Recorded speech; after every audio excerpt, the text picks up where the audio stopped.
And then, of course, after all of that, I screwed it up anyway. Sorry we're late, folks. But I've been working on trying to get a video opening there. We had a nice little video opening there, and then trying to work on the end. So while we're talking, I might look like I'm a little zoned out a little bit, but I'm going to be looking for the end video.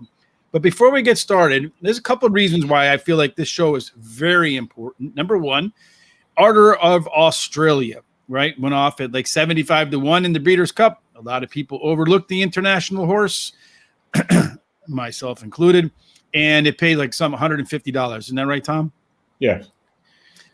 And then the second thing I want to do is I want to put out a big thank you to Tom. Tom put together a 14-page report on 40-plus horses coming in from Europe. It's really long. We'll post it on Horse Racing Radar for your review, so it's the resource for you. But if you're going to bet at the Breeders' Cup, these international horses can sometimes be like, I don't know, what was that? Mike Myers, the international man of mystery. What was his name? I forget. Austin Powers? Yeah, Austin Powers. Yes, they can be like the international horses of mystery that can really make or break your tickets. So we decided, instead of going over international races today, the Breeders' Cup is 1 week from today. We'll go over all the international invaders with Tom and Terry. They've both done their homework. I'm going to MC. I'll throw in some commentary just based upon some of my observations from watching many of these races. But for the most part, we're going to leave it up to Tom and Terry to tell you about the horses. So we're going to start in the turf race. And I'm going to pull up Tom's commentary here. You'll see that it starts off with Love in the turf race. So, Tom, why don't you, first of all, tell us a little bit about all of the horses that are going to be in this year? Not all of them individually, but about the record-setting, pace, and all that kind of good stuff of the international flavor at this year's Breeders' Cup. Well, a surprisingly number of horses, foreign horses, have been entered. This is the record number, 56 horses, which, frankly, I did not expect. And the quality up and down is really good. I mean, there's a few ones that have been either retired or they're giving time off. They're not bringing, but for the most part, we've got some of the best horses in Europe. Certainly, the Japanese horses and the one from Argentina, I just don't know enough about. But it's definitely an interesting bunch of races, and these are horses you're going to have to seriously consider on your tickets, because if you don't, you may be very unhappy.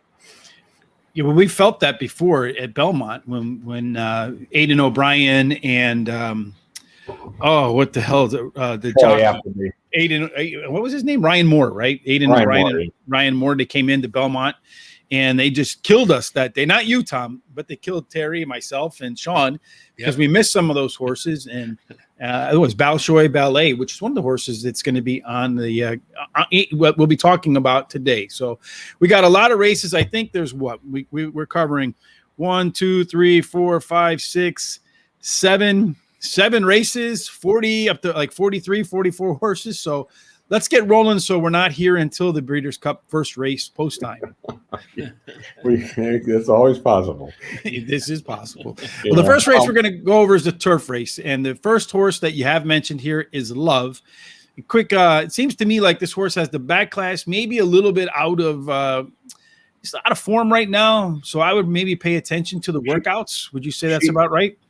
She's not really out of form, because only one race has been against fillies and mares, and she lost that to a very, very good horse in the name of Le Petit Coco, and that was in Ireland at the Curragh. Otherwise, I mean, she won at Royal Ascot, and she beat Broome and Adaria. The next race out, she faces the English Derby winner, Idera, and Mistrif. Well, he won the Saudi Cup. He also won the Dubai race, the turf race. And then she goes up against Mistrif, who was the winner of the race, in the next start, where she finished third. And she finished behind Mistrif and also Aquakir. who is a Group 1 winner in both England and in Australia. Steve races Santa Rosa. There you go, folks. A little added. Yes. I mean, one thing to note of her, of course, she was scratched from the ARC because of a fever. So that's something I don't know what, if that was the reason, or they just decided that track was just too heavy for her and they were not going to do it, not going to run her. My thing with her is I really think a better spot for her to win is the Fillies of Mare race.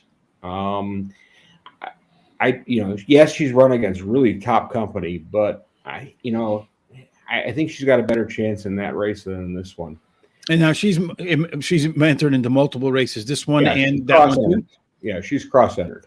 Okay. What do you think about Love, Terry? Oh, I think it's a pretty good horse. I've liked it ever since I've been familiar with it. It's been out of money and hasn't been out of the money in their last 2 years, and she's won I think 5 Grade 1 races. So I think she's pretty good. Yeah, pretty solid track record for sure. I remember last year she was just crushing people. So we'll see if maybe she get back to that form. Sis Fahan, maybe. This is a German horse, I think, right, that had some success in France, but limited exposure outside of Germany. I'm not so sure, even with a last name like mine, that I would be backing a German horse. But what do you think, Tom? Well, ran once as a 2-year-old and won at Lyon. And then the rest of the races have been in Germany. So she had 1 listed race and 3 Group 1s. Well, we should note that he lost to the ARC winner in one of those races. And that's Torio Tasso, which was also ignored pretty heavily by bettors in the ARC because he went off at 60-1. Not bad. And he lost only by a length to this horse on soft going. So I mean, in his last race, he finished 3rd. Frankly, was no match for the top 2 horses. But the note there is, it was a very slow run race. So this is a horse that wants something to run at. You'll get some speed here for sure. They're going to get, we're definitely going to get some pace in this race. So I think that's going to help the horse a lot.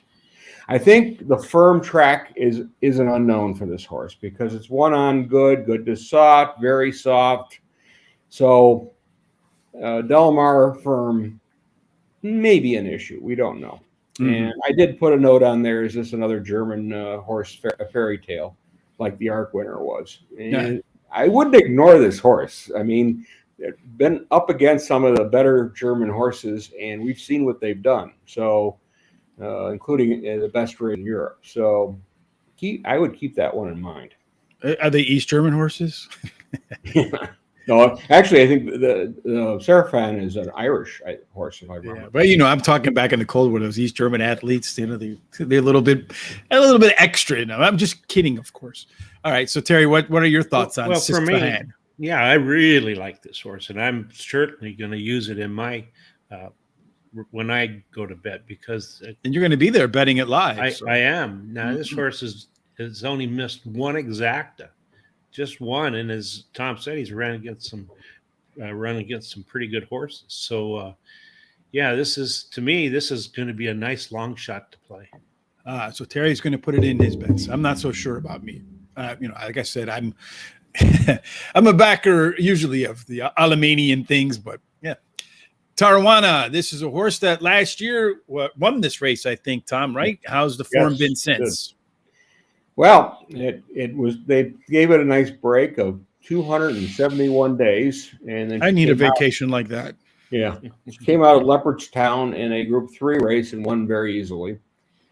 And then she faced St. Mark's Basilica in the next race at Leopardstown in the Group 1, lost by 3/4 of a length. And that's kind of like a win. I mean, if there's a moral victory, that's really a moral victory. And then she went in the ARC and lost by 3/4 of a length. So, and that was on the heavy going. So, I mean, if you're going to look at that, those 3 races alone, you got to consider her again to repeat this race. Certainly the distance is right. I mean, she's run well. I'm not worried about the firmness of the turf course. She did well last year, even though there was a little bit of moisture in the Keeneland course. It's really hard not to use her in this race based on her record and based on what she's done this year. Yeah, I agree. I think you're not gonna find Order of Australia odds here, Terry. No, and I do like this horse. It's finished 15 times in the money out of the 17 starts with 9 wins. I mean, it's hard to ignore that. And I certainly think out of the foreign horses in this race, it's probably my second pick. So You think it's going to be the favorite in the race, guys? I think maybe Love might be. I wouldn't rule out like one of the American horses like Domestic Spending. Certainly the numbers suggest that he's could easily run a very big race in this race. So really the pace will be the biggest factor. Right, just as long as he doesn't let another 2 Emmys get out there and run 50. Right. Tiona, Terry, Tom, what do you like about Tiona? This is a horse that maybe this might be the type of horse that doesn't get the kind of play it might deserve, and you might find odds here, but you think a chance to cash. I think you're going to find some odds.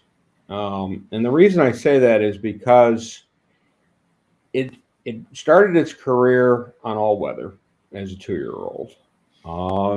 Then it ran some really mediocre races with issues. She had some gait issues in one race, and her start was not great. I mean, she finishes third to Snowfall by 28 points in the Oaks. That's not a great race. Then they laid her off for 85 days. She comes back at Windsor, runs an enlisted race, so that's a Class 1 race. She wins very nicely, but the time was above the standard time. So the Racing Post's standard time, this was almost 30 seconds faster than the standard. Ooh, so that's in English it's called par over here. Yeah, that's that, and then maybe a little asterisk on it because that's really quick, especially with the break. Right, 30 seconds. That's a lot. I'm wondering if the clocker was, if he got off to a 30-second late start. Right, and then she beats at Longchamp. She beats Snowfall in a Group 1. So she's had I think a reversal in form. I mean, I think she's at her peak right now. I mean, with those 2 races, she's really performed very well. And can she be competing with this bunch?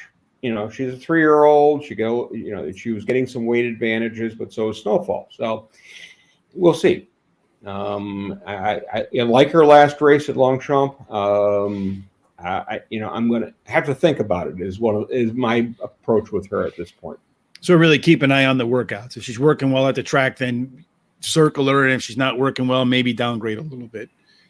What do you think, Terry?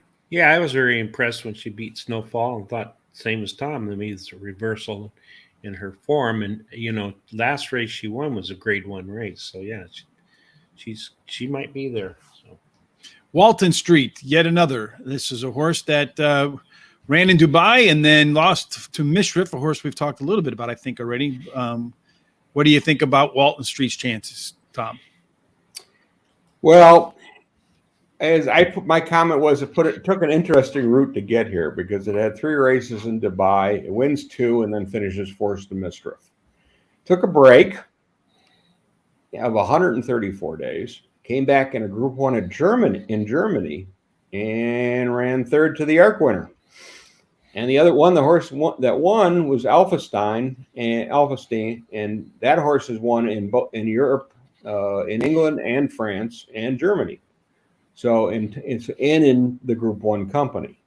So what do they do with this horse? Because they're looking for a race, they send it to Woodbine. Group 1 pulled away at the later stages, won by 5 3/4 lengths. It definitely in form. It had Frankie Dettori up on the horse. I mean, they did everything they could, and then of course this is Appleby and Godolphin.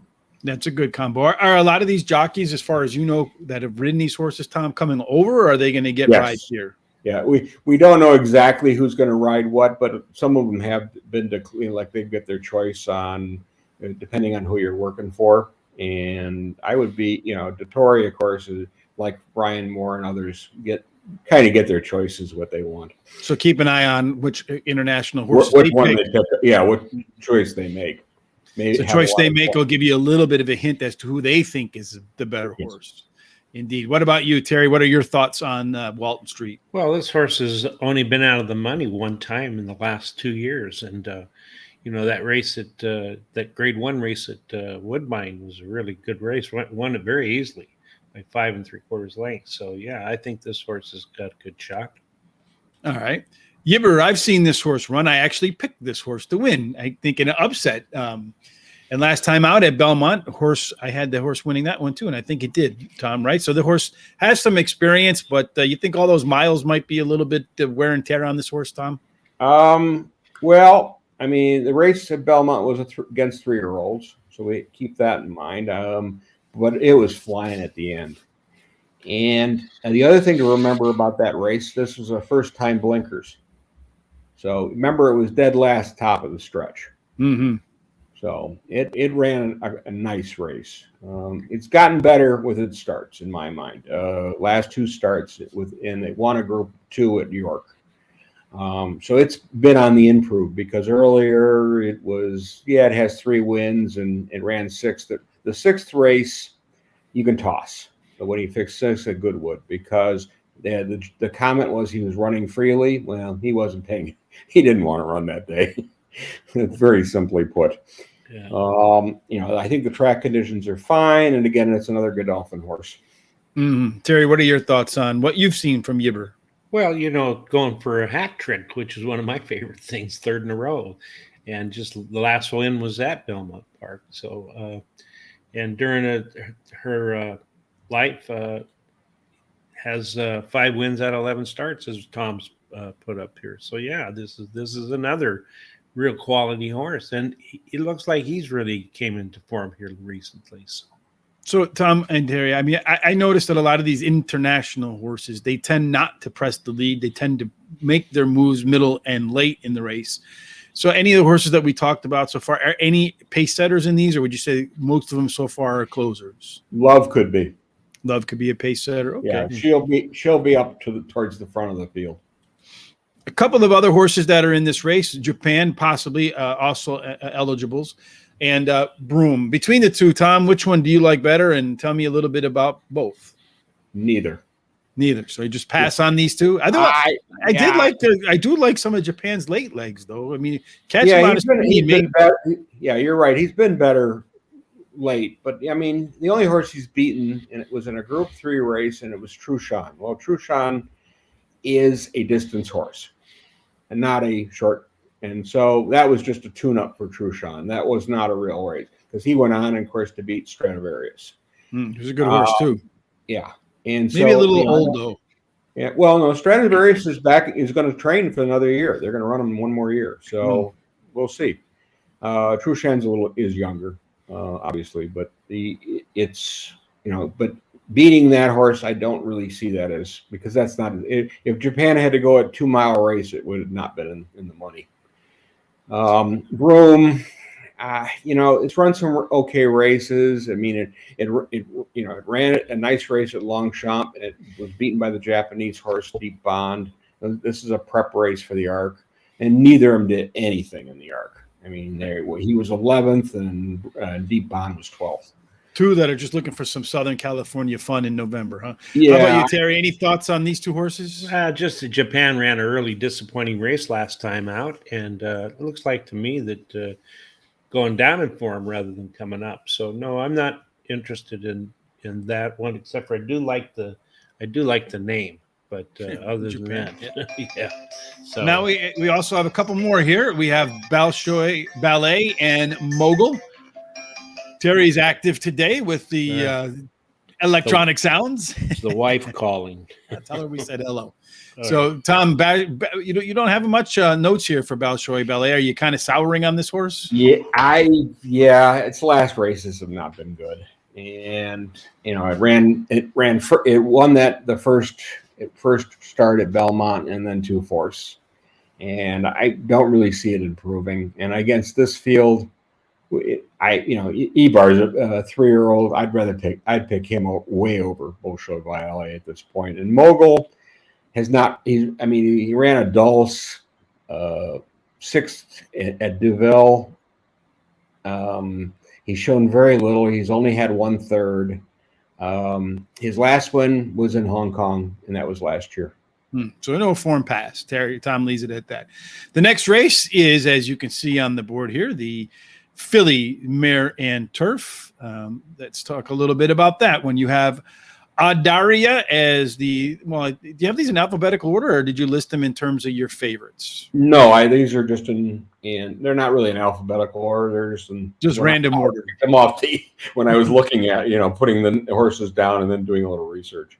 All right, I just wanted to kind of get a sense of how you did that. So, random. All right, so just random. All right, so I just want to make sure that people understand they're not listed in order of preference. No, and they're not listed in alphabetical order, so they're just listed. So the Filly Mare and Turf, we're going to start with Daria.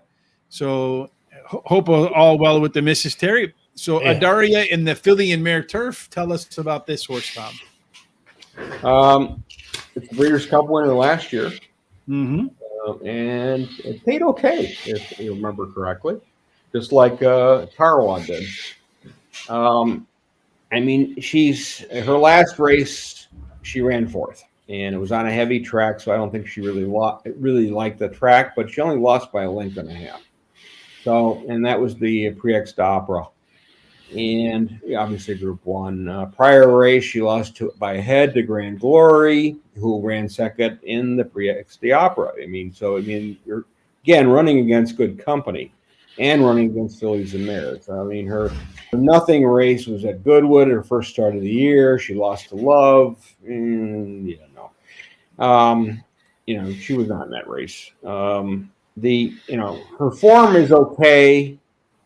My thing with her is, does she really want I think she wants a fast track or a firm track to do her best running, and she's definitely going to get that at Del Mar. Well, we hope. It's been kind of rainy out your way, though, Terry, so far, right? Well, not so much down in Southern California. More Northern California? Yeah, Northern California, yes, but Southern California, no, not so much. So. Well, someone's saying there never rains in Southern California. I think I'm going to write a song like that. Yeah. Anyway, Terry, that's true. What's your thoughts on Adaria? Well, I think last year was in better form. Came and won the Breeders' Cup Turf this race actually. And but this year I think it's a little less, and I don't think it's going to run as well. So yeah, it's not somebody that I'm going to be too concerned about. You're not going to be back in that one. All right, Tom, are you going to be back in La Joconde? Is that how that's pronounced, or is it Joconde? I'm curious, Tom. Yes, I'm not sure, to be honest. A or B? All right, or possibly C. Yeah, this is a horse that's only won a maiden race. And a run it at Roscommon, which is in Ireland. Toss for me then. Yeah, Yorkshire Oaks. It ran 3rd behind Snowfall. It was at 150 to 1. Yeah, good odds. Finished 3rd at Longchamp. Finished 3rd at Longchamp to Tiona. Her last race is something to look at, because I had to go look at the notes. And I watched the race, and then I went back and looked at the notes. She went off at 25 to 1, and she led. She was pushed along. This was the first time they really put her towards the front. And with about 2 furlongs left, she got headed, and from there she backed up. So when you were asking about who could be a front runner, this one could be right up there. How about you, Terry? La Joconde. We'll go with that one. A third pronunciation. Okay, well, my notes say hasn't shown much, so that says everything for me. Short on words. Great interview. We talked about Love already, so how do you think Love fits here just overall, guys? How about you? Better Better fit here? Yeah, it is a better fit, yes. All right. And now we're going to go to Queen Supreme. I could tell by the short notes from Thomas here that Queen Supreme is not one of his favorites, but maybe I'm misreading the notes. No, you're not. Because it only has one race in England, and it was at Newmarket, and it ran in the rear and showed nothing. It was in a Group 2 race. It's an import from South Africa. It's won Group 1s at Kenilworth and a couple other tracks there, but it also got DQ'd from 2 races for illegal medication. So that they were rubbing the whatever on the knees, or someone peed in the hay. Yeah, or something along those lines. But it was trained by in South Africa. One of the top trainers trained this horse, so Danak. So it's just a matter of, you're really going to have to do something special for me to even consider this horse. Well, they can eat that peat on hay. That might work. Yeah. How about you, Terry? What do you think? You think peat on hay? It's not a Baffert horse. Well, I don't know. My last name's Hay, so I hope it's not on me. But anyway. Don't tell me it's raining. No. The only positive thing that I saw was that it's won almost 50% of its career races, 7 out of 15. And that's but 2 of them, it was all hopped up on something. So we have to take those 2 out. That's true. And its last race was not very impressive. Yeah, maybe it wasn't hopped up on something. All right. So Rogier, Tom, again, short notes. Short notes because I didn't have a lot of information. It was a little more of a struggle to find this. It won last time out in the Prix d'Opera, so it beat Grand Glory. It beat some of the other horses in this race, and some of the rare horses in the turf race. So it's one of those horses that's on the rise. It's this season, the only other 2 races this season, it's placed twice. So that's why the notes are short. Based on its current form, it ran its best race last time out. Can it duplicate that? That's my big question. So another case of pay super close attention to if maybe a foreign jockey picks this horse, when there's maybe some that you might identify as better in the field, and pay attention to the workouts. If the horse is working out well, maybe it'll take to the track. And if it takes to the track, maybe there's one of your shots that you might be able to pick off, because there's not a whole lot of information, like Tom said, but you got some clues that maybe the form is on the upswing. And if we see that continue in the workouts, that might be a signal that the horse is ready to go. Terry, do you have the same sort of ideas about Roger? Yeah, I think it's been really impressive the last 4 races, close to winning almost every one of them. And they ran a good race against Mother Earth, who I think is a pretty good horse. So, yeah, she is won indeed. Grade 1 last time. Yeah. Tiona, there's a little more notes here. What do you think about Tiona, Tom? We already discussed her.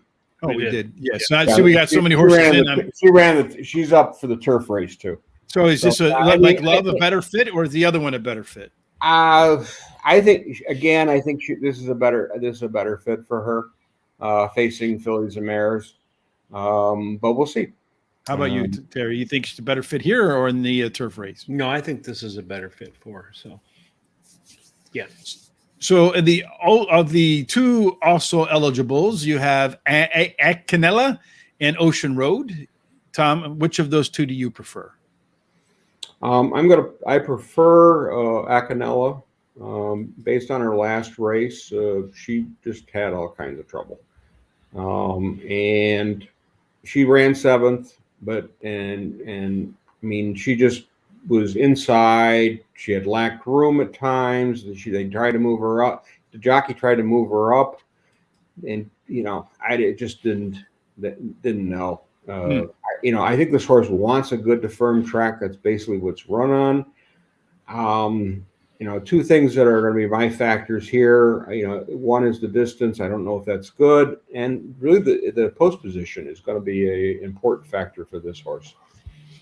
So the Curragh is one of the top tracks in Ireland, right? So that'd be like running in the Belmont, the New York, or the Florida, or the California, or the Kentucky Circuit. Okay, perfect. How about you, Terry? Between Ocean Road and Acanella, any horse that you like there, or do you have short and sweet notes on both of these 2? No, I like Acanella better than the Ocean horse. So yeah, it ran again. It ran against some pretty good horses. Ran 7th by 4 lengths. Another race that Mother Earth was in, and I don't know. I just think that this. I don't think it's going to win the race, but I think it's something to be considered. Maybe factor on the back end of the exotics. Yeah, absolutely. So now we have the turf sprint. So this one, as some other horses in there, I don't think we're going to get any crossover here. So we'll start off with a case for you. Tom notes that it's run 10 times and won half of those races, which is always a pretty good sign that the horse is competitive. How competitive do you think it's going to be in this field, Tom? Well, based on the last couple of races, it's going to be very competitive. I mean, big win at Longchamp last time out, got up by a head, and she was moving away at the end. And then remember, that was a heavy course, so that was quite a run. She had a break. They put her into a group 3. She finished 3rd, and then they put her into a group 2. In 2 group 1s, and she ran 2nd and won at the Cura and beat it, but she beat Glass Slipper in that race because Romantic Proposal was the winner. And frankly, Romantic Proposal in that race ran her best race ever. So she just caught a hot horse. And she runs on. She has no runs on good to firm, but she's won on heavy. She's won on soft, and she's won on the all weather. So I don't really see that as a big deal for her. And the distance I don't see as a problem. And you must consider her, especially off that last race. Well, to me, the all-weather is usually a pretty good indicator of how a horse is going to handle turf, especially the firm turf. And all the jockeys, well, I'd say most of the jockeys that we've talked to on the Players Edge podcast, Thursday nights, 9:30 Eastern, on the Horse Racing Radar TV channel. Last night we talked to Todd Finchen. It was a very good conversation, I thought, Terry. Learned something very interesting about the short races at Zia Park. But in any case, Terry, what do you think about A Case of You? Is this one you are absolutely considering too? Yeah, it is. It ran that last race was really a good race and beat Glass Slippers, who's Glass Slippers has won 4 grade 1s, so it's not a slouch. And it's this horse has been improving to me every race for the last 3 races. So yeah, I think it's a good horse. Definitely really on the at. upswing. Right. Fantastic.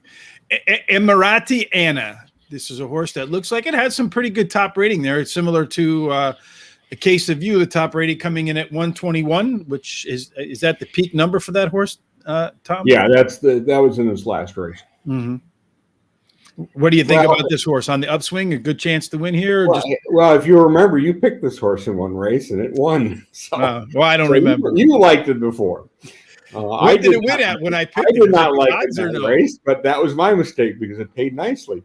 It came into the season at the beginning. It was gelded and had wind surgery, and it was away for 218 days. So and it ran 2nd. It ran 2/3. They were enlisted in Group 3 races. Then they laid it off again for 59 days. The return race was an awful start, got bumped, pushed along at the second 2 furlongs out, and really had nothing left. It was a Group 1, and the winner was their Starman. So what did they do with the horse? Well, they dropped it into a Class 3 race. Well, that's a big step down. Mm-hmm. It won the race very easily, and it was over 30 seconds over the standard. So you got to go, that's not bad. Yeah, more impressive than the race itself. Yeah. So they entered in New York, and it goes off at 40-1.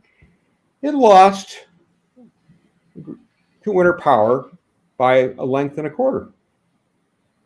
So nice second, nice big odds. And then it comes back, runs its best race of its life in the Hayduck Sprint Cup and beat Starman.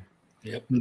And Starman has been retired, but he was a top 6 furlong horse in England for about a year and a half. So that's a nice win.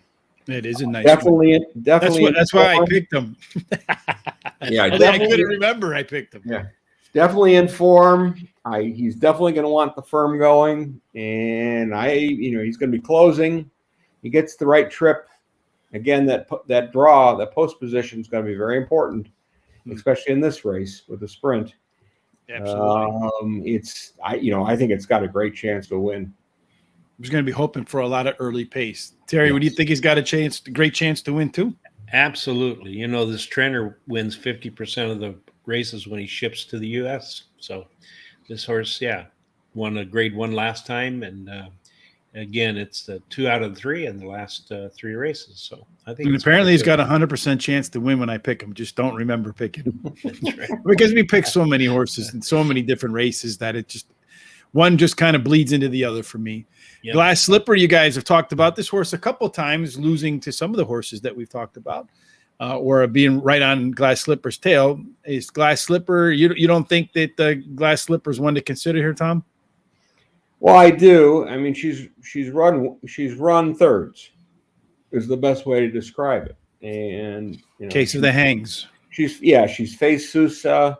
She's run against the good horses here. I mean, but she's not winning. And that would be a problem if you want, if you got her on top of the ticket and she doesn't win, that is a problem. Yeah. I mean, so do I think she can run well? Yes. I think she'll like the course. But she's not my choice for a win. No. Terry, do you think the clock will strike midnight for Glass Slipper? No, I think she was better last year than this year. She run 4 grade 1s last year, won them, but this year she's like thirditis. I think she's good to use in the trifecta, maybe. So all Glass Slipper. Yeah, it could be. Yeah, and I think she's gonna. I don't know. I think she may pay a little bit. Well, that thirditis might keep her off of the win bets for people, right? That's right. Yep. The juvenile Phillies turf. There you go. These are always fun runs. The 2-year-olds running, right? Yeah, they're always anything can happen, and usually does. Mm-hmm. But here's where you really want to look for odds, and then you'll get the 1-to-1 shot to come home first. But let's talk about cachet. Does cachet have any cachet that's worth cashing, Tom? Well, at 7 starts, only 1 win. That was a probably not then race. Mm-hmm. Its pattern is interesting: a 5th, a 3rd, a 3rd, a 7th, a 2nd, and a 3rd. Well, I'm going to mention that last race because it had to be reshod at the starting gate. So it threw a shoe prior to the race. So reshodding is reshoeing? Yeah. So down to the, it ran in the center of the track. It was running 2nd. So it was up there. And when they merged, and again, we'd have to show some races for people who don't know how some of these races are run, because they can be 2 groups and sometimes 3 groups of horses in various areas of the track. Mm-hmm. They do divide up. Yeah. And, she held on, but and finished 3rd, but she was weakened. We definitely was weakening. So to me, I put adventuresome race. Mm-hmm. That's being nice. So she's run in Group 1. She's won in Group 2. She's run in Group 3 races. She's won listed races. She's with placings, but only that 1 novice win. So it looks like the outside that novice win, she likes to finish at an odd number, just not the 1. Yeah. So, are you going to have to think about this horse? Yes. Are you going to get some odds? Absolutely. But I don't know about win. Well, it doesn't like the 1. It does, apparently he's allergic to 1s. Terry, are you going to consider this horse in your picks on when you're at Del Mar this upcoming weekend? I might use it in exotics, but I don't think it's going to win. Hello U has beat it a couple of times, and it's only had 1 win out of 7 starts. So, yeah, I'm going to pass for as far as winning. So you think LLU then is going to be your horse then here, Terry? Because that's the next one on the list. I don't know if you meant that segue or it just kind of worked out that way. No, it's not really. I mean, LLU has won a grade. Last race was a grade 1 and 1, but it's not the one I would going to pick for my horse in here. So out of the horses from Europe, no. Out of the international horses. How about you, Tom? What's your thoughts on Hello You? Yeah, she's right up there, and she's had an interesting career. She's got 6 starts and 2 wins and 1 second, 1 third. Well, her first starts were on all weather, Then they moved her, and then she ran second, and then she ran a third in the next 2 races. Important difference here is in August she switched trainers. Hmm. They put her right into a race, into a Group 2 race. She ran 6th, but it was not the best of races because she had trouble, and she also had absolutely no room to make a move, to do anything, to get up, and that was repeated in the next race. She ran 4th, but again, more adventures. She likes adventures. Yes, indeed. And so, I mean, she just missed 3rd in that race, finishing 4th. And then she figured it out in that Group 2 race at Newmarket last time out. She was out near the front. She got a really strong challenge at the 7 furlong, with about 2 furlongs left. And then she just kept going. And she was ridden out, so that's an important thing. But she got the trip and she got the win. And I think that's, as I said, my comment here is, what's going to happen this time? Mhm. I don't, again, post and trip is going to have a lot to do with this horse. But, I think you got to consider her. If she gets Stay out of trip, trouble and you're good to go, right? Yeah. I mean, she just likes to get in trouble. Yes, well, that can happen, right? Some horses like that. They like that adventure. They like they don't like to take the easy route, Terry. So No, we that's talked true. about. You gave us your thoughts on Hello You, Malavath, Tom. Small. This is one on your list to bet, despite the short notes. So I'm curious to why short notes, but such an emphasis. I think it's the first one you focused on where you said that you are absolutely betting on. Why? Yes, I am. And the reason is that it's had some very good races. The first 2 races were in winning efforts at Chantilly, and one was in a Group 2 race, and then ran next 2 races at Deauville, and it had the good going, and she ran winning efforts, but didn't win. Is the best way to describe it. But the races are strong. I mean, she's losing by a neck, and I mean, she's got a great kick. And I think the breeding says that she's going to like the firm going, and so I put her on my list. And again, these crazy 2-year-olds, I even with her record, I think she may be at a double-digit number, 10-1, 15-1 type number. Terry, is she on your list to bet? Absolutely. Actually, out of these horses in this race, the ones from Europe, she's my number 1 pick. She hasn't been out of the money in 4 career races, and the last race that she won was a Grade 2.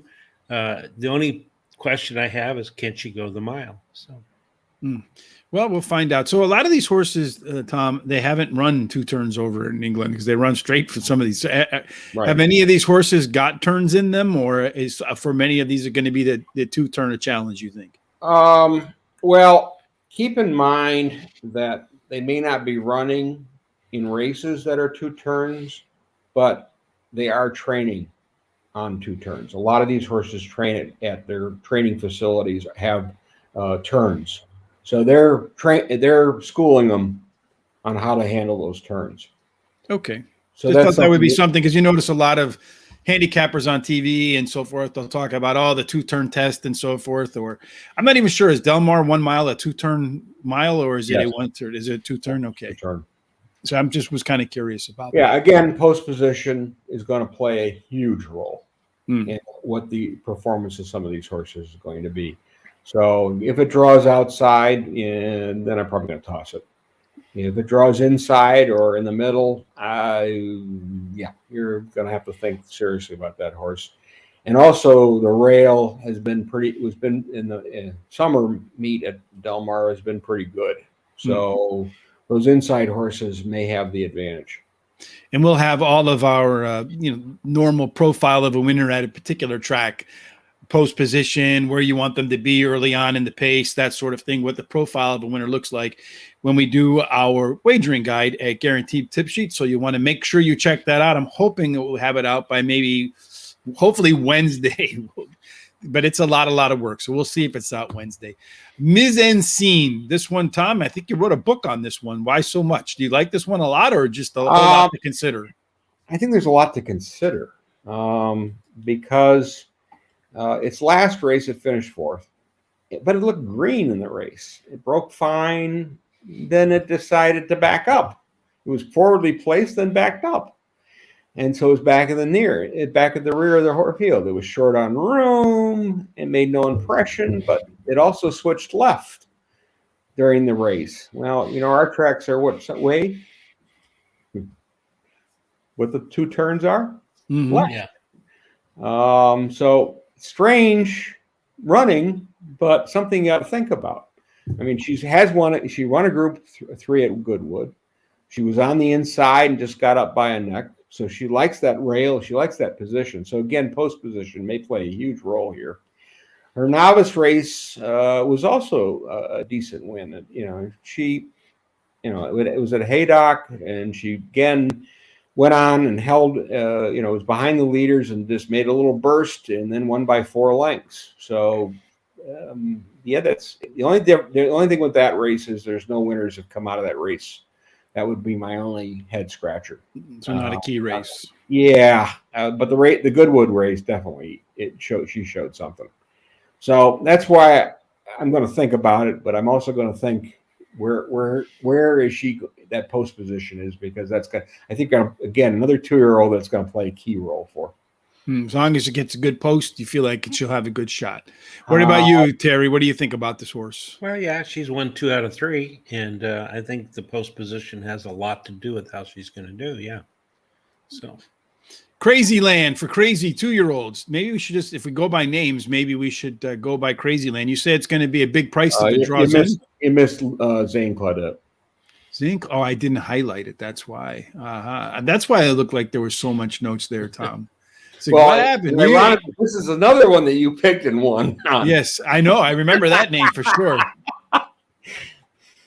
Maybe I should just pick all the international horses and stay away from the U.S. But anyway, Zane Claudette, I do remember this horse, and it does run pretty well if I remember correctly. But I think like the last time it ran, it didn't run so well, right? No, I finished 10th. It was a Group 1 in Newmarket. But the comment that I found was really interesting from the trainer. It said, the filly was unsuited by the good to firm going on this occasion. What? Yeah, I've never heard of that before. Yeah, I mean, because it won a good to firm. I don't know what to make of it because I think she ran okay in the center of the race, and then she just merged. When the groups merged, she was nowhere to be found. And that's the best way to describe it. So my question is, okay, you're going to run her at Del Mar. You're going to get a firm course, but you have won on a firm course. You run her maiden at Newmarket on a good to firm.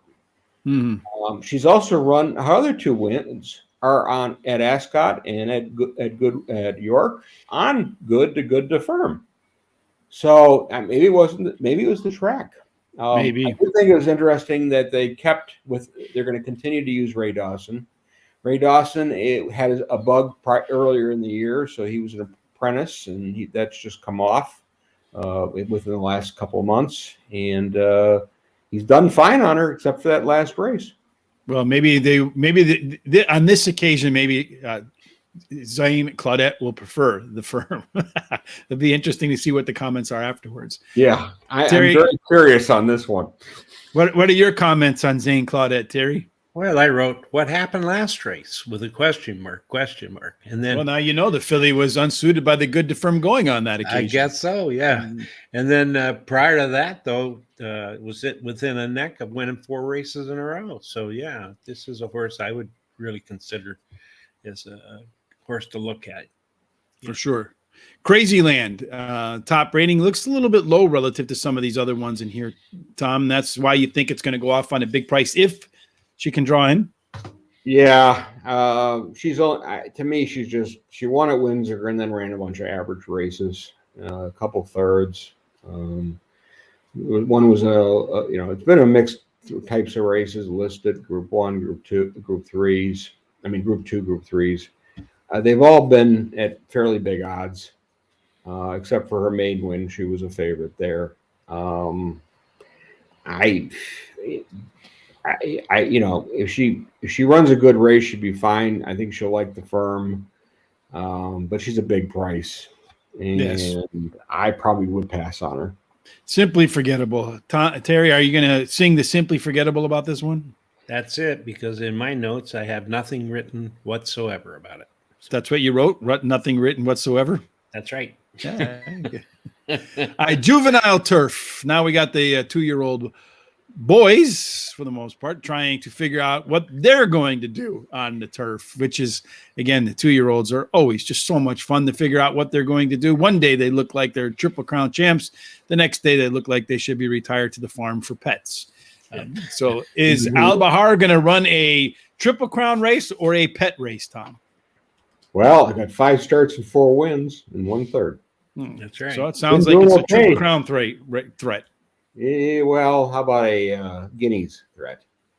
Would be more accurate. It ran okay in its first race, got a slow start, and lost that race to a future group winner.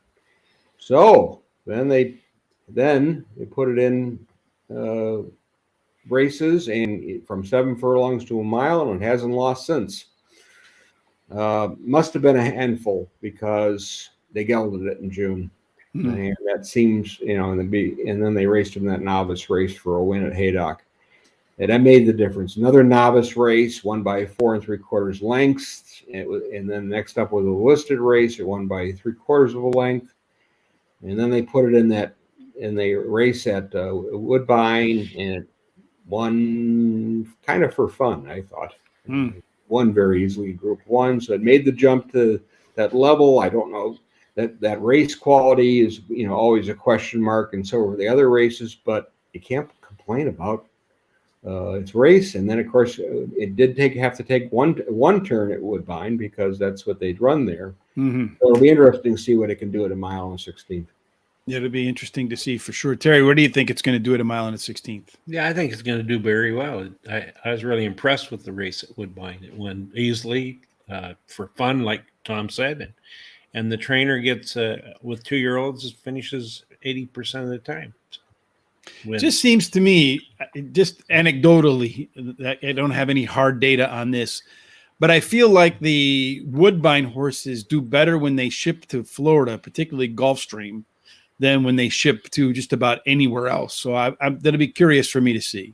With one exception there, and not last year, but the year before, certainly, Norman McKnight, who trains up in Canada, he ships to Oaklawn for the winter.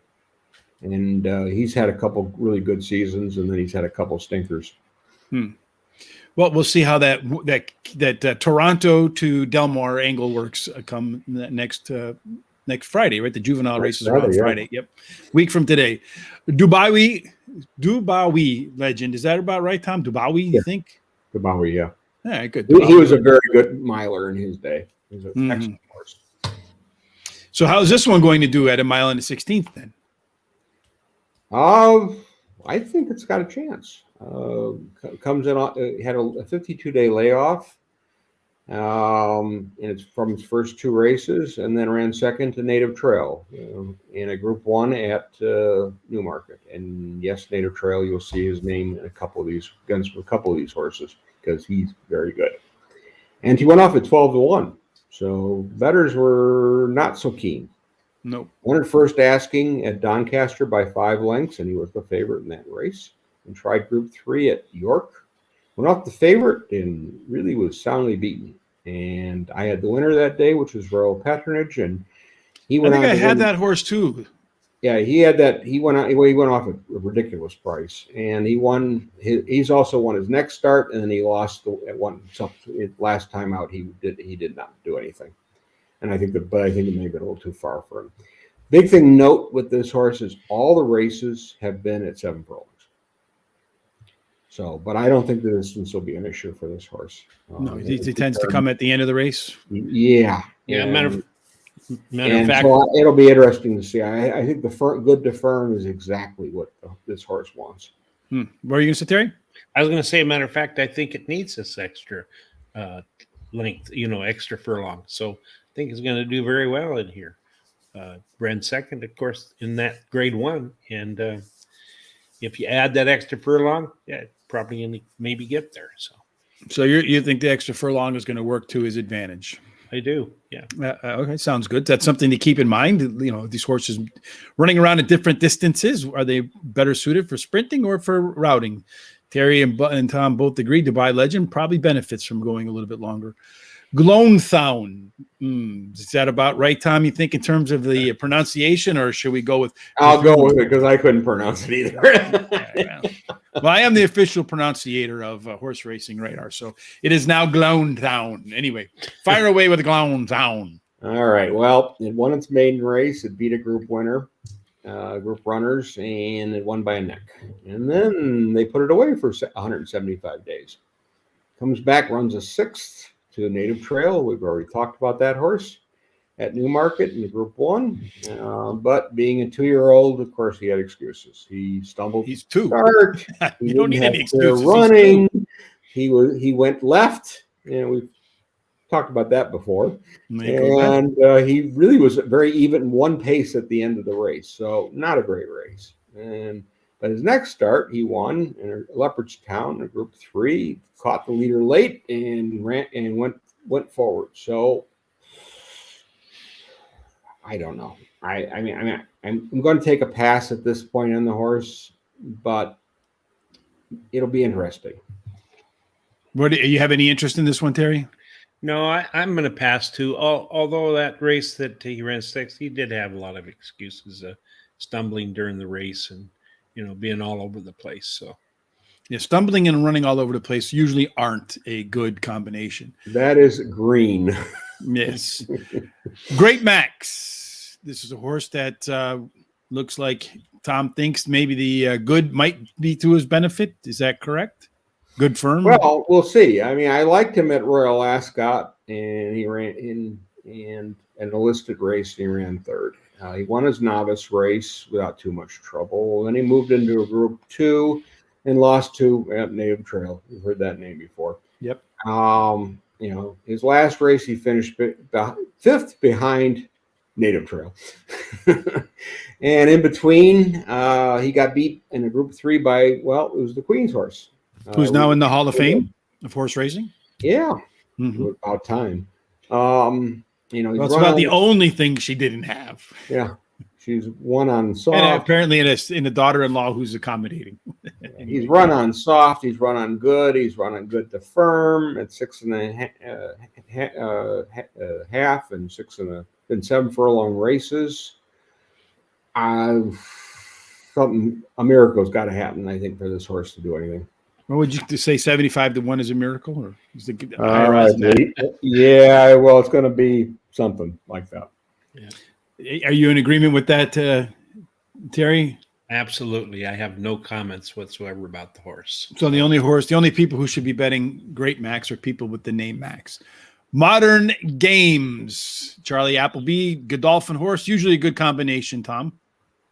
Yeah, except for its first race, which I described as a mess and now forgotten because it won its next start. And it looked nice in that race at Newmarket. It ran a nice 2nd in a novice race at Leicester. Then it won a handicap at Doncaster and ran really well in a Group 3, winning that both at Newmarket at 7 furlongs. He's going to want the lead. And we talked about that. So post position will be very important. Mm-hmm. All his races have been at 7 furlongs. So that'll be interesting to see how it can do, especially sitting on the lead. And I think good to firm is perfect. And yes, it is a Godolphin horse. So you better consider those. They've had quite a year this year. Yes, they have rebounded very well. Are you going to put any action on Modern Games, Terry? Or do you have notes here or not? No, I do. This is another one that's going for a hat trick. 2 wins in a row, the last one being a grade 3. And I think this horse has a pretty good chance. Turf Mile. We got this one in the juvenile turf sprint, and then we're done. The Turf Mile, Master of the Seas. Okay, this is a name that rings a bell to me, Tom. Why does this name ring a bell to me? They ran a really crappy race last out. Uh, But did we both pick them? let's start with the way it's been running. Hmm. We've had it. We have seen it, and it's run second to like horses like Poetic Flare, Who I that picked. Newmarket in a Group 1. It has wins in Group 2s, Group 2 and Group 3s. It's it ran that was in Dubai, 2 seconds in Dubai. It's run nicely there. Then they gave it a layoff of 146 days. Comes back, runs a third. It was the favorite at Newmarket in the Group 2, and it was an off race, I think. So, but it did seem to move forward. No, it didn't. Because guess what? It was running against. Well, it was in Group 1s, running against 2 of the best milers in Europe. The undefeated Bati, and still undefeated, and Palace Pier. Well, those are good horses. Yes, indeed, Palace Pier. Rings a bell. And then they put it in against, guess what, those horses again, but it ran a disappointing 7th, but this time with excuses, because I actually liked the horse in this race, and against these really good horses. And, it was steady to the start, it raced near the back. When it was asked to go, nothing. But this wasn't its normal running. It just had not run this bad of a race really before. So I tossed it. I think it can improve. Not the horse, but that race. Yeah, I tossed that race. I think it's got room to improve here. It likes the firm going, and they're putting him in here for a reason. He does have a nice record, so why not? Are you going to consider him, Terry? Yeah, I mean, he's done very well. If you throw out that last race, he's been right there at the end there. He's won 3 of the races and a couple of seconds and a third. And they're all graded races, grade 1, grade 2, and grade 3. So, yeah, I think he's somebody to really look at. Yeah, there's really no reason to hang your head losing to Palace Pier. That's a very good horse. And the other horse you mentioned is a very good horse, too. Well, the other horse is undefeated. Yeah, undefeated. Has not lost yet. Like Mr. Floyd Mayweather of horses. Races. So, very good. Mother Earth. This is a pretty good horse, if I remember correctly. I mean, it doesn't seem like it wins a lot, but it seems like it's always in big races and always showing well, Tom. Is that a correct assessment? It seems to. It won. It, of course, was second last year to Aunt Pearl in the Breeders' Cup race. She's had run-ins in Group 1 races. She's won 2 of them, one at Newmarket and one at Deauville. So she's a little bit traveled. Except for her last race, she's only been running against fillies and mares. So something to note. Her last race was on British Champions Day, and guess who she was facing in the mile race? Yeah. Well, she ran a good 5th. Give her credit. I mean, but she wasn't going to beat those top 2 horses. There's no way. They are the class of the milers at this point. She had some issues in that race. She was steadied immediately at the start. She ran towards the weird. She moved up to the 7th with about 2 furlongs off. And she moved even a little better with 1 furlong left, and then she backed out. But guess what? Remember who she's running against. So she may like the turn, she may like the distance, and she handled it last year, finishing second. So, I got to think about her. Are you going to think about her, Tom? Terry? Yeah, this is too many T's for me today. Tom, Terry, Rich. Yeah, I really like this horse a lot. As I've referred to her a couple of times, she's won. I've been in the money 7 out of 8 races this year, and she's won 2 grade 1s. And so I think this is a really good horse to look at. I mean, it's a horse that I'm going to include in my picks.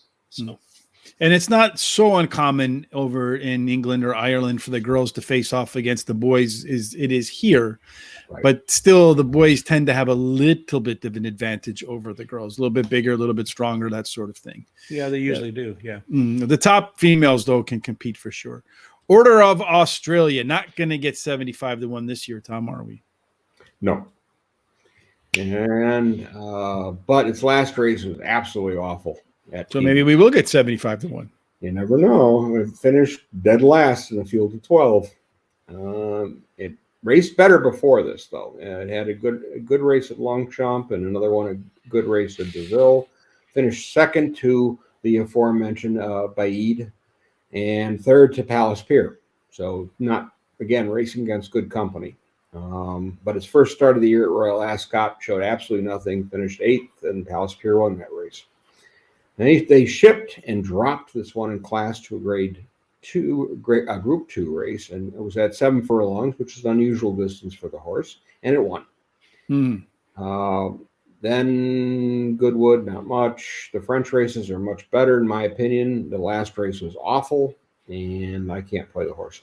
Not going to play the horse. Terry, are you going to look for a repeat here? Or are you passing on the Order of Australia at 2? No, I'm going to run to 75 to 1 odds from last year. Yeah, I'm going to pass on the horse, even though it did get 73 to 1 last year and it won the race. But no, I'll be passing. So it looks like it's going to live up to last year's odds and not this year's odds. Yes. Pearls Galore. This horse ran a pretty good rating last time out, 115.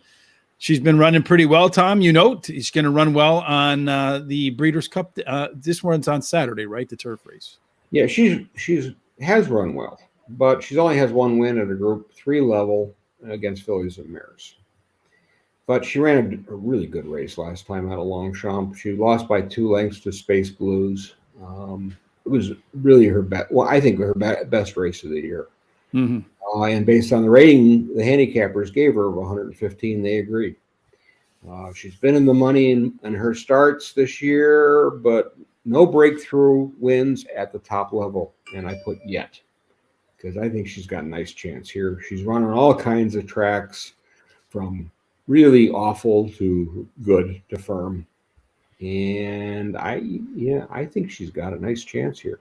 Pearls Galore could be the price then, huh? Yeah, again, I think you're going to get a price on her, and I also think the post position again will play a role in her chances here. But let's face it, she ran a really nice race against Space Blues, and we're going to talk about him next.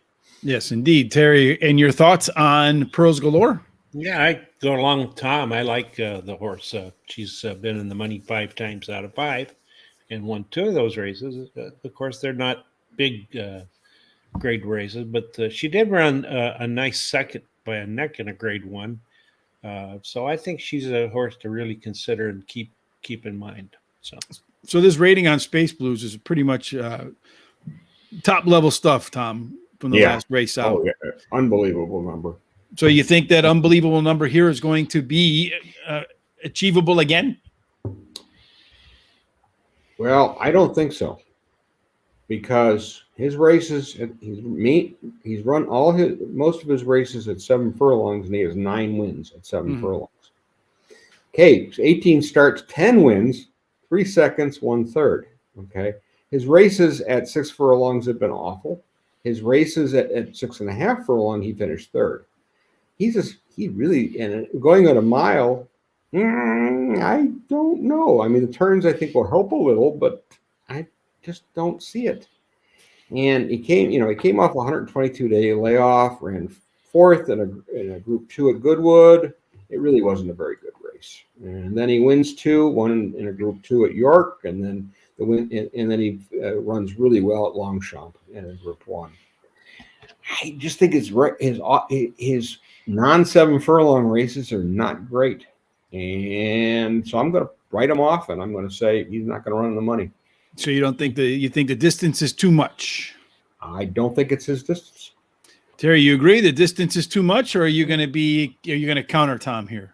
Yeah, I think it's going to do all right. You know, the trainer, whenever it goes sprint to routes, won 100% of the time. So I think this horse has got a really good chance. Just won a nice grade 1 race last time out, although it was 7 furlongs. I think he can do the mile. So, well, that'll be the question for Space Blues: the turns and the mile. Can he get the distance? Can he handle the turns? You got a couple of also eligibles in here. There's you got 4 of them. There's quite a few of them. Any of the 4 that you particularly stand out to you, Tom?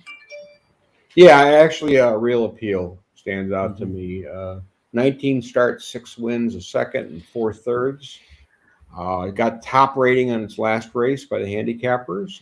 It's been racing in Ireland primarily in handicaps and Group 2s and Group 3 levels this season. Has 3 wins and 2/3. It last race it won, but had issues. So and I thought it was really interesting because it did get that rating number. Yeah, this is a horse that's gotten better with age. 2-year-old, it was okay. It was really not much as a 3-year-old. They switched trainers and appears to have matured into a nice horse. I think it's one you're going to have to consider if it draws in. Of the 4 that are here also eligibles, Terry, any that you wrote any notes on that you think that people should consider? Well, I certainly agree with Tom on Real Appeal. I thought it was a really good looking horse. And like he said, it's really improved in his as a 4-year-old. It's done really well. So, yeah, that to me, that's a pretty nice one. Other than that, no, not too much on the others. So Queen Supreme is also eligible here, but Tom says is running in the fillies and mares race. I think she'll go in that one. I don't think she's fits for this race. All right, so finally, and that's the South African one that's had medication issues and ran an awful race last time. It was all hopped up on stuff. Yeah. It's got to eat that. It's got to eat that special hay. All right, the last race is the Juvenile Turf Sprint. Again, this will be on Friday, a week from today. Fast horses, you need to be fast, you need to be firm, and you still don't know what you're going to get because they're 2-year-old. So Armour, Tom, what are we going to get from Armour? Well, it's got 2 wins from 6 starts. It was given a top rating last time out. Ran 3rd last out to Perfect Power in a Group 1 race at the British Champions Day and lost by 3/4 of a length. He had issues in that race. He was steady at the start. He raced along the rail. He switched to the right, and then he went a little bit to the left, and he still managed to get 3rd. A little army race, left, with right, issues, left. He did all right. I mean, he won his first start, and then he was disappointing at Royal Ascot. But overall, I mean, since then, he's run really not pretty good races. And I think you got to really think about this. And based on its form numbers, I think it's going to be right there. Are you going to put it right there too, Terry? Yeah, I agree with Tom. He said everything that I had written in my notes and more. So, trouble last race and still run a good 3rd. So only beaten 3/4 of a length. Now, this is a horse that I'm familiar with because I think the first show we did, Tom, was the Royal Ascot for the International Horse Racing. And then you pulled out the Go Bears Go, and I was like, yes, we have to have Go Bears Go. 2 Chicago guys. So Go Bears Go, if I remember correctly, is one that does like to be near the front of the pack.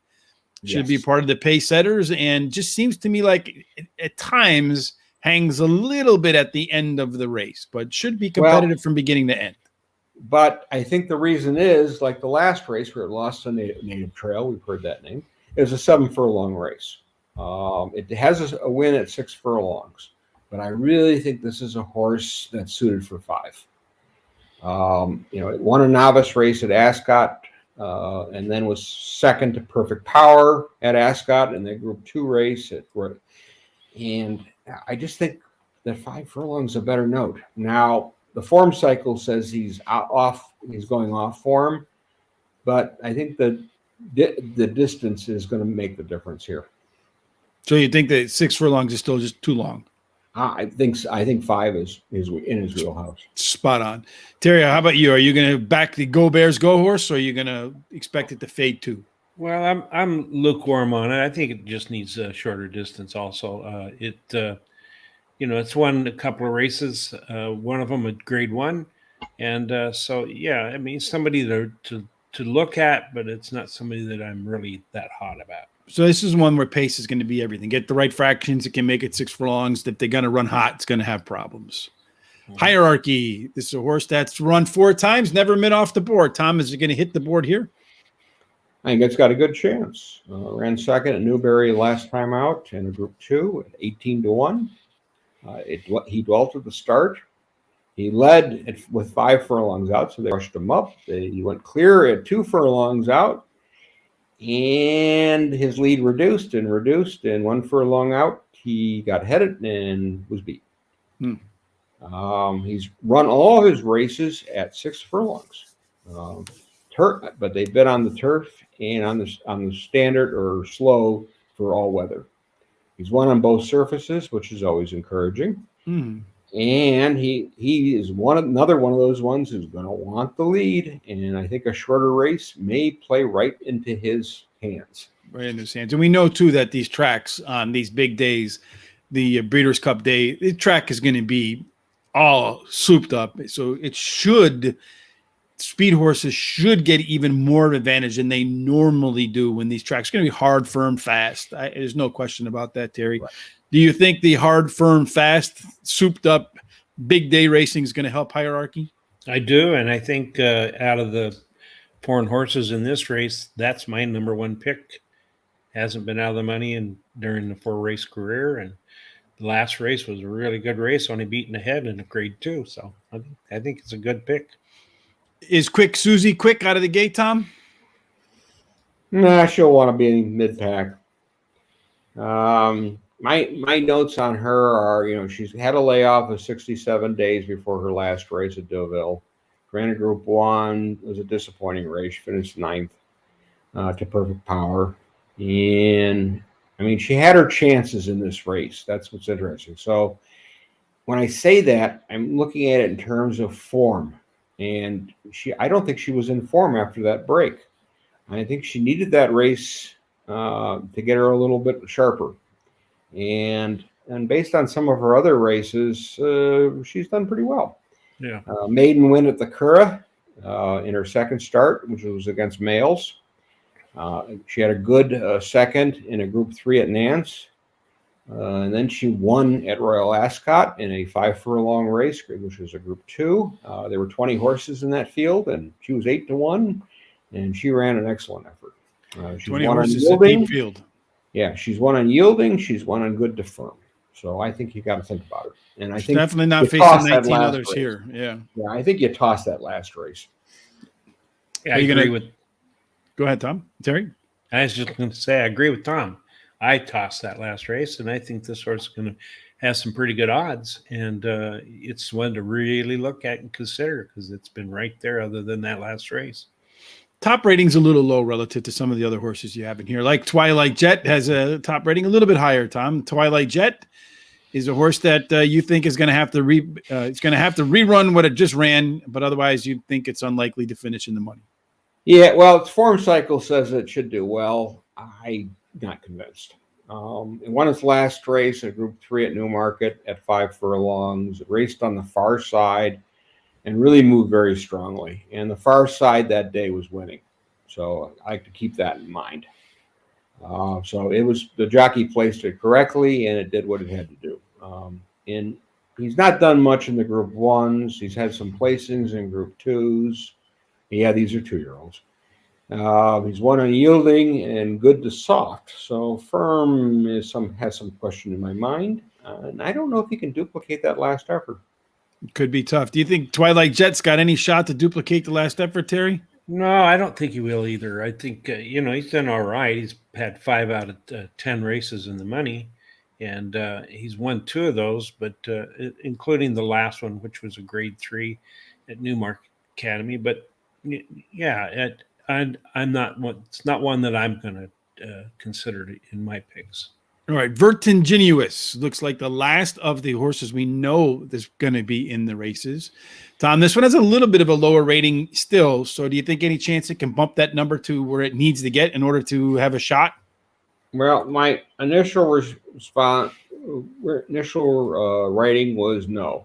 But then I did a little more research, and it appears to be one of those ones that could be coming into its own in this race. It has raced against some of these horses, including Zane Claudette, who's at a different race, and Quick Susie. It ran its race at Ayr in a listed race. It was in the lead all the way around, so that's something to consider here. It may, and certainly with 1 furlong left, it really just went on in that race. Nice race in the novice race, finishing second, was the 1-3 favorite in that race. So there were a finishing lot of second is people kind of a like that disappointment one. then, Yeah. yeah.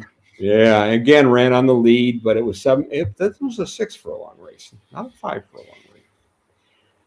race. 2 races in Group 2 company, out of the money finishes, but again, racing against Quick Susie and Zane Gaudet.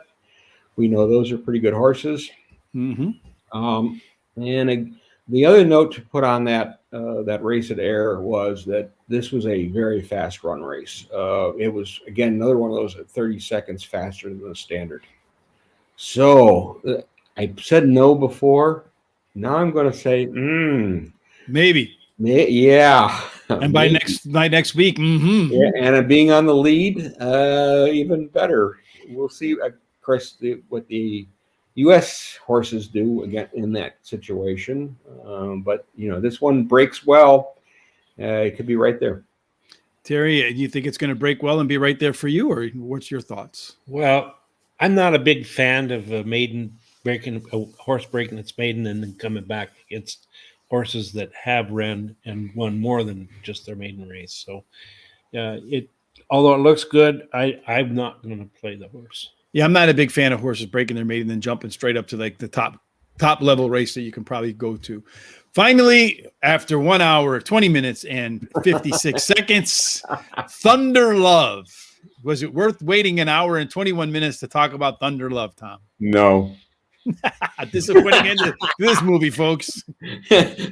Very simply, it finished 12th last time out and showed absolutely nothing. If she draws in, I'm not playing her. Terry, are you going to give the movie a little better ending than that, or does it end like The Sopranos and everybody's wondering what's going on? No, I think it should stay over in Britain. So there you go. All right. Well, that wraps up quite a good show, I feel like. Even though it ran long, it didn't feel like it ran as long as it was. So like a good movie, it feels like it went by pretty quickly. A lot of information there, Tom. Once again, thank you for putting all that together. We'll post all of Tom's notes up on Horse Racing Radar. I'll do that in just a moment. So make sure you head on over there and check that out. In print, I would actually print it out when you're doing your handicapping it's 14 pages. So make sure your toner is there. Mine was low, so I had to make some adjustments to get it all to print out. Right. And the other thing to think about too is because these are the pre-entries, you may want to wait until we get the draws and put the post positions on these horses, and then look at the comments based on those. The jockey and the post position. Mm-hmm. Yeah, and I want to really thank Tom because this has really helped me this year with the British Breeders' Cup. I always have problems with the foreign horses in the Breeders' Cup, and I've learned so much by reading his notes and then going and looking myself. I really appreciate it, Tom. Yes, as do I. And I appreciate doing the Friday stuff with you because then on Saturday and if we're doing the races for Saturday and Sunday, I've learned plenty about international racing. Unfortunately, my horse's name didn't show up. Hurricane Lane, where are you, man? Well, I think they gave him a very justified time off to come back because they have not announced whether he's going to race as a 4-year-old. But I would be surprised if they don't bring him back. Yes, I would have mortgaged my house on that one. Just kidding, of course. You can't do that, folks. That's a joke. No, I mean, even the ARC finishing third, he's against Tarawa and Toro Tasso. He ran a heck of a race. For sure. Well, it's been a fun hour and 23 minutes, guys. Terry, any final parting thoughts before we get out of here? Just that I hope everybody does a real good job of handicapping, looking at all these notes and looking through your forms and things for the Breeders' Cup next week. And I hope everybody does really well, including myself. Most importantly, you, right, Terry? Yeah. Well, and one other note, being the first Tuesday in November is Melbourne Cup race. Oh, that's true. And we may want to pop on Monday and talk about it because there'll be a couple horses running in that race that are good, and it's 24-horse field. Yeah, we could talk a little bit about that then on Monday. Tom can pop in with us. Terry's going to be, well, you're not going to be live on location until Wednesday, right? But Wednesday you're going to miss. So we'll have to get a sub for Terry or I'll go solo on, but we'll focus a lot of what we do next week on the Breeders' Cup, getting prepared for the Breeders' Cup. Of course, we'll still do our hot dog, pick four, and all that sort of good stuff. Terry and I will be back tomorrow. We're going to try something a little bit different. We're going to go live at a couple tracks tomorrow for just a few hours. Probably start around, about 1:30 my time, 11:30 your time, somewhere in there. Yeah. We'll stick around for about 3-4 hours, talk about all the different races that are going live, focusing on Keeneland and Belmont and Gulfstream. So make sure you check that out. As always, we hope that all of your picks up end in the winner's circle. But as you prepare for the Breeders' Cup, again, just a couple of things I would focus on. And some of the commentary specifically I remember from Mike Smith. And, you got to take what a Hall of Fame jockey tells you. How a horse trains at a track is typically how he runs at a track. So pay a lot of attention to these international horses. If they're training well at Del Mar, odds are they're going to run well at Del Mar. And the other thing to note is what Jose Ortiz said about when they take the horse out. All these horses are not going to have lead ponies. So take a if you are at the track, Terry. Yes, you want to watch how they break out and what they do on that dirt. Okay, for sure. All right, folks, it's been an hour and 25 minutes. My pleasure to be with both of you. As always, folks, we wish you nothing but best of luck with your picks, and may all of your International Breeder Cup picks end up, Terry. Oh, one final thing. If you like what we did today, I almost forgot. Make sure you tell your friends about this, because this international show, you're not going to really get it anywhere else. So subscribe on Facebook. Give us a thumbs up. Okay. Facebook, you like us on Facebook, right? So that'll notify you when we go live. On YouTube, subscribe, hit the bell when we go live with our daily show. You'll be notified, and follow us on Twitter, because Sean puts out the notification when we're about to go live. That way you don't miss us. All right, finally, good luck at the track, everybody. And of course, may all of your picks be winners. Terry and I will see you tomorrow. Goodbye.